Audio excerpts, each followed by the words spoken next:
Assalamualaikum warahmatullahi wabarakatuh. Salam sejahtera buat kita semua. Ada pepatah yang mengatakan bahwa tak kenal maka tak sayang. Oleh karena itu, sebelum saya lanjut memaparkan mata kuliah yang akan saya bawakan, izinkan saya untuk memperkenalkan diri. Nama saya adalah Nuraini Semarga, merupakan salah seorang dosen Stikes Bakti Pertiwi Luraya Palopo. Pada kesempatan kali ini, saya akan memaparkan tentang mata kuliah yang saya ampu pada program studi D3 Kebidanan, yaitu ginekologi. Mata kuliah ginekologi ini merupakan mata kuliah wajib prodi yang terdiri dari 2 SKS dan berada pada semester 2. Diharapkan mata kuliah ini memberikan kemampuan kepada mahasiswa untuk mengetahui pengetahuan dasar kebidanan yang akan digunakan pada mata kuliah lanjutan berikutnya. Salah satu kewajiban saya sebagai dosen, saya telah menerapkan Tridharma perguruan tinggi, salah satunya adalah bidang pengajaran, di mana pada bidang ini saya menerapkan sistem pembelajaran yang mengacu pada DEA, atau yaitu Delivery, Interaction, dan Assessment. Adapun materi yang saya sajikan ini mengacu pada capaian pembelajaran lulusan dari mata kuliah ini. Dari CPL menurunkan 5 CPMK, kemudian dari CPMK menurunkan 8 sub CPMK. Nah, dari 8 CPMK tersebut kemudian akan dibagi menjadi 10 kali pertemuan tatap muka pembelajaran, tidak termasuk UTS, ujian tengah semester, dan UAS, ujian akhir semester. Capaian pembelajaran pada mata kuliah ini terdiri dari 4 aspek, yaitu yang pertama, sikap, yang kedua, keterampilan khusus, yang ketiga, keterampilan umum, dan yang keempat adalah pengetahuan. Adapun capaian pembelajaran pada mata kuliah ginekologi ini, yang pertama adalah 1. Mahasiswa mampu menjelaskan tentang ruang lingkup ginekologi. Capaian pembelajaran yang kedua adalah mahasiswa mampu menjelaskan tentang infeksi sistem reproduksi. Capaian pembelajaran yang ketiga, mahasiswa mampu menjelaskan tentang gangguan menstruasi. Capaian pembelajaran yang keempat adalah mahasiswa mampu menjelaskan tentang infertilitas. Capaian pembelajaran yang kelima adalah mahasiswa mampu mengambil tindakan pertolongan pertama pada kasus gangguan sistem reproduksi. Capaian pembelajaran yang keenam, mahasiswa mampu menjelaskan tentang kelainan alat reproduksi. Capaian pembelajaran yang ketujuh, mahasiswa mampu menjelaskan tentang pemeriksaan diagnostik pada kasus ginekologi. Capaian pembelajaran yang kedelapan, mahasiswa mampu menjelaskan tentang AIDS dan penyakit HIV dan AIDS. Adapun topik tiap pertemuan terdiri dari beberapa pertemuan. Yang pertama yaitu pertemuan pertama adalah 1. Membahas tentang kontrak perkuliahan. Pertemuan kedua membahas tentang ruang lingkup ginekologi. Pertemuan ketiga membahas tentang infeksi sistem reproduksi. Pertemuan keempat membahas tentang gangguan menstruasi. Pertemuan kelima dan enam membahas tentang infertilitas. Pertemuan ketujuh membahas tentang tindakan pertolongan pertama pada kasus gangguan sistem reproduksi. Pertemuan ke-8 yaitu UTS, ujian tengah semester. Pertemuan ke-9 membahas tentang kelainan alat reproduksi. Pertemuan ke-10 membahas tentang pemeriksaan diagnostik pada kasus ginekologi. Pertemuan ke-11 yaitu membahas tentang penyakit HIV dan AIDS. Kemudian yang terakhir adalah pertemuan ke-12 yaitu UAS, ujian akhir semester. Pada mata kuliah ini terdiri dari beberapa indikator penilaian, yaitu meliputi beberapa komponen. Yang pertama adalah komponen kehadiran. Kehadiran yang dimaksud di sini adalah persentase kehadiran mahasiswa pada proses perkuliahan dengan penetapan bobot sebanyak 15%. Kemudian pada komponen kedua ada tugas. Tugas yang dimaksud di sini adalah rata-rata nilai tugas harian atau mingguan yang dikerjakan secara per kelompok atau per individu dengan bobot sebanyak 20%. Kemudian pada komponen yang ketiga ada harian. Komponen harian yang dimaksud adalah aktivitas mahasiswa saat perkuliahan dengan bobot 15%. Kemudian pada komponen yang keempat ada UTS, yaitu nilai ujian tengah semester dengan bobot 25%. Kemudian pada komponen yang kelima ada UAS, yaitu nilai ujian akhir semester dengan bobot 25%.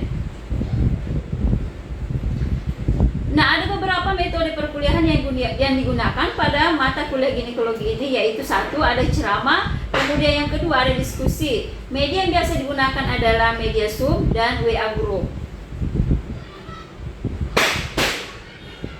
Dengan hasil asesmen yang saya lakukan ini, diharapkan mahasiswa dapat mengetahui proses penilaian yang saya lakukan secara transparan dan objektif. Itulah tadi aspek yang saya lakukan dalam proses pembelajaran mata kuliah ini, yaitu delivery, interaction, assessment, atau yang biasa disingkat dengan DEA. Selanjutnya, saya akan menampilkan proses pembelajaran yang saya lakukan di kelas dengan micro teaching secara luring. Selamat menyaksikan. Assalamualaikum warahmatullahi wabarakatuh. Terima kasih.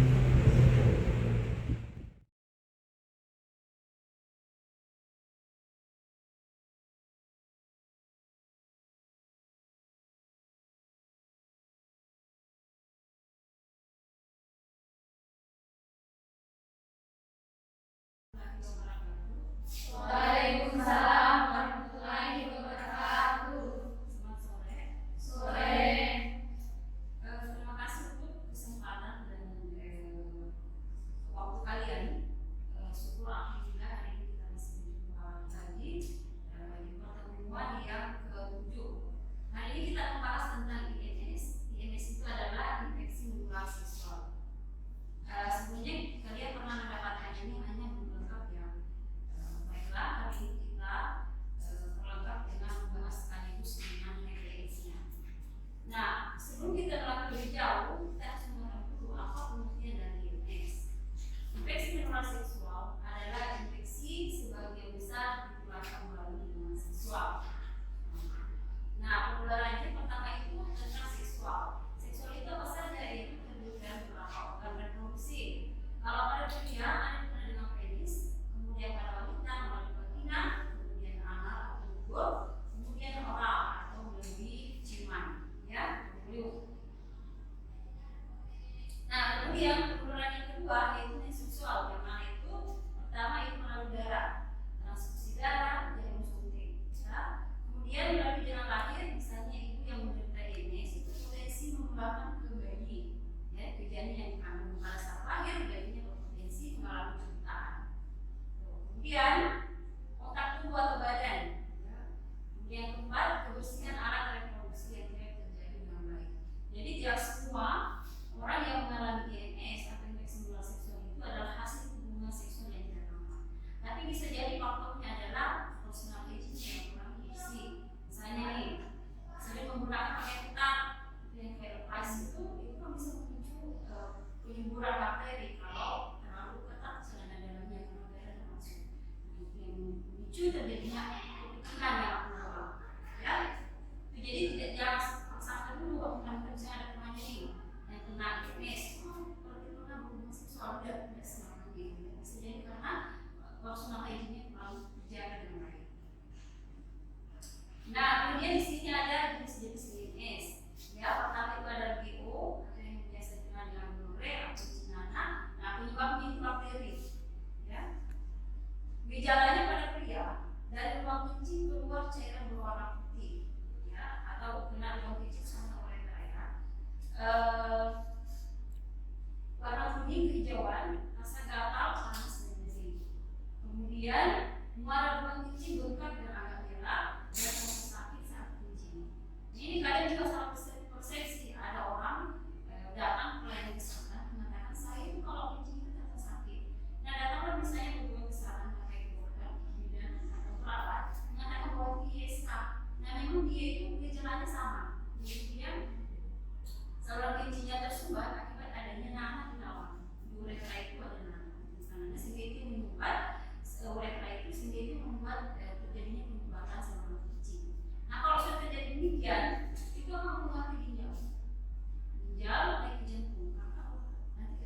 kemudian pemasangan IUD ya, karena dalam pemasangan IUD itu kan terpasang di cervix. Nah, sementara letak terinfeksinya atau bakteri itu menempel di cervix. Nah, pasang IUD itu ya. Kemudian gejala yang mungkin muncul antara lain seperti keputihan yang sebentar dan kekuningan, nyeri pinggul bagian bawah, nyeri saat haid dan nyeri saat kencing. Ini sama gejala pria ya. Nah, cuma kalau wanita dia nyeri di pinggul. Kenapa? Karena kan di pinggul itu kan ada tuba ya, dikirakan tuba begini. Nah, di mana letaknya misalnya tuba? Kalau misalnya tubanya sebelah kiri, maka yang jadi itu bagian sebelah kiri. Jadi tergantung jadinya sebelah mana, berarti di situ dia tinggal GO-nya. Di situ dia tumbuh. Jadi itu kan adalah sel-sel bakteri yang sel-sel yang baik yang di dalam tubuh yang berkembang biak. Cuma dia produksinya berlebihan, sehingga karena dia lebih tidak masuk dalam kategori, dia masuk kategori abnormal sehingga tumbuh. Nah, di mana saja? Kalau misalnya dia tumbuh di ovarium, ya nanti di ovarium. Tergantung di mana dia berkembangnya tidak abnormal, di situ dia tumbuh. Oleh itu sangat penting saya panggil ya, bahwa usaha itu jadi sangat penting. Nah, kalau misalnya kayak gitu deh, keputihan jangan mana itu keputihan. Nah, kalau kita keputihannya normalnya kan dia bening ya, bening agak kental. Kalau dia berubah warna agak kuning, agak hijau lagi ya. Jadi tadi itu bukan hubungan seksual ya, semua masih tadi itu terus kalau haid itu sangat penting dan itu maksimalkan dari sehari hari. 4 jam dia harusnya berhenti. Nah, jadi saat kencing ini sama saja ya dengan pria. Ini kalau pada pria itu keluar dengan di saluran organnya. Nah, kalau pada wanita juga dia itu ada ini putihnya. Ini dia kayak karena ada warna ya. Jadi apa namanya? Pantulan saya seperti ini warna hijau. Baik. Nah, ini gambar yang ini pria. Nah, kalau misalnya ada hubungan seksual yang berjalan, dia itu bisa tertular dalam waktu pasca melakukan hubungan seksual itu dia 2 hari sampai 14 hari bisa. Pada pria, ya. Kemudian, nah ini pada wanita. Ini kan di uretra ya, dia di sini. Nah, ini cervix. Nah, ini yang ini itu analoginya adalah itu nanah. Bakteri itu. Jadi ini bakteri, dia berubah jadi nanah. Muncul tadi ada aspal sebelumnya ada nanah keluar. Ini dia. Nah, ini berarti dia berubah jadi keputihan. Cuma tadi bilang warna S-nya harusnya warna kuning. Nanti dia direkam. Nah, ini pada laki. Nah, ini apa ini? Ini apa? Itu adalah skrotum. Jadi dia menyebabkan ini dia kandungan skrotum ini dan skrotum itu skrotumnya. Nah, kalau ini tadi itu ya. Oke. Nah, ini kalau ibu yang hamil, ibu yang menderita IMS, dia hamil seperti ini hasilnya. Kalau dia melahirkan bayi, maka bayinya akan lahir biru. Benar, tapi dia buta. Nah, infeksinya ini sudah keluar di mana? Jadi bayi ini semua orang sudah terinfeksi. Keluarlah cairan nanah di mana? Bukan infeksi kenapa? Karena bayi itu kan uretranya masih kecil, jadi belum bisa dilalui dengan makanya dia keluar di mata. Itu artinya infeksi berat. Nah, resikonya adalah bayi itu hamil. Nah, maksudnya ini kalau ini bagus nanti, ini paling umurnya cuma bertahun-tahun karena tubuhnya sudah berinfeksi. Ya.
manusia ini pernah etos, ya. Itu dia kayak bagian alam, cacar itu. Nah, itu lagi etos. Cuma dia itu kenapa dia tidak sanggup menyerang korban inti? Karena memang dia punya pengurangan cuma di luar kulit. Jadi nanti akan sembuh ada waktunya, makanya kalau habis itu mau diobati apapun itu tidak sembuh kalau belum dengan sepanjang yang penting minum saja atau konsumsi saja virus. Nah biasanya kalau cuma kondisi-kondisi yang kayak kita yang biasanya pernah itu cuma konsumsi saja antivirus, misalnya Cefalopil itu ada salepnya, ada tabletnya. Nah tabletnya sesuai dengan umurnya, tabletnya ada virusis, udah ada 200, 400, 800. Ini semuanya tidak sama. Kalau kita misalnya ini itu yang 400 3 kali 2 atau 3 kali 1 tergantung dari tingkat keparahan. Ya. Jadi kalau sampai, nah kalau di sini sekarang minum obat itu yang biasa diminum, yang tetap saja sama. Padahal sudah sering jalan. Kembali itu sistem waktu.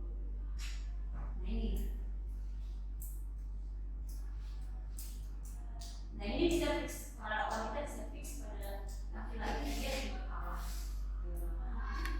kalah fixnya. Memang itu paling kalau kena penyakit yang aneh-aneh itu yang ini paling bisa. Makanya beberapa yang banyak yang kalau sudah kena yang seperti ini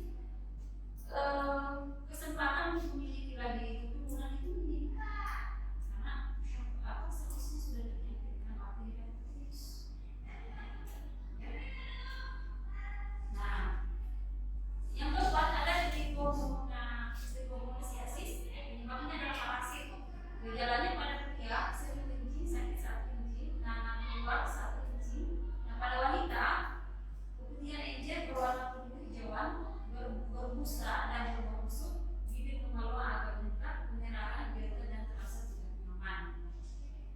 Nah, ini pada wanita, ini parasit. Ya lagi-lagi di sana ada sepsis. Semua IMS pada wanita pasti di sana ada sepsis. Dari situ pusat pertumbuhan bakteri. Nah itu kalau haid sebisa mungkin gunakan sampai 4 kali per jam gitu lagi walaupun tidak terisi. Jadi senang jadi tidak ada di sini. Tidak bisa. Aturannya kalau saja harus begini. Ya. Karena kan kalau orang pakai socks itu kan lembab ya. Kan tetap kecelakaan ya, karena ada bantal kan, nah itu udara tidak masuk, udara tidak masuk akhirnya kalau lembab, nah tapi jauh-jauhkan di bakteri bukan virus, ya, nah parasit itu bisa tumbuh dengan secara alami, ya. Nah ini ini sebenarnya parasit, cuma dia di alam itu dibesarkan. Nah, kemudian IMS yang kelima adalah tos, penyebabnya juga bakteri. Gejalanya luka yang sangat nyeri, benjolan di lipatan paha. Maaf ya, ini salah sekali. Benjolan di lipatan paha yang sangat sakit dan pecah merupakan risiko tertinggi penularan HIV. Jadi proses ini dia penyebabnya bakteri, tapi dia sampai ke HIV itu penularannya cepat. Nah, ada yang seperti sariawan. Dia seperti jamur, cuma beda ekor. Jadi kalau sariawan itu idealnya kan dia tidak begitu ya. Jadi kalau misalnya dia 3 titik, berarti 3 dong, di lidah, di bibir atau bagian lipatan dalam. Beda kalau umpus itu dia menyatu kayak gini. Jadi nanti dia pindah setelah umpus itu banyak. Kalau sariawan biasa itu ada di lidah, ada di bibir, ada di tempat lain. Jadi dia satu-satu titik. Kalau umpusnya tidak, dia berkumpul saja. Nah nanti tanya di sini, polisinya baru belajar tempat lain lagi.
ke sini nanti dia tumbuh ke bawah. Ini boleh tumbuh ke jantung.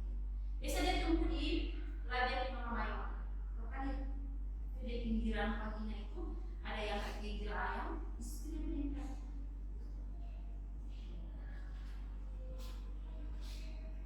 Nah ini maaf karena tidak ada gambarnya jadi agak bawah sedikit ya. Kemudian yang ke-8 ada kandidiasis ya atau penyebabnya jamur. Nah tadi kan ada GO, penyebabnya itu apa tadi? Bakteri, terus spilis ya, terus apa lagi? Klamydia, ya itu semua penyebab. Tadi ada yang penyebabnya parasit ya. Nah kemudian yang ke-8 itu kandidiasis yaitu penyebabnya jamur. Gejalanya dia yang menyerupai keju disertai lecet. Ya. Kemudian rasa gatal dan iritasi di daerah bibir kemaluan dan bau khas. Ya. Kalau jamur itu dia agak bau amis. Contoh kecil yang bukan terpapar pada faktor ini itu ada besokan jamuran itu kakinya itu yang kena. Dia tuh kalau nggak cocok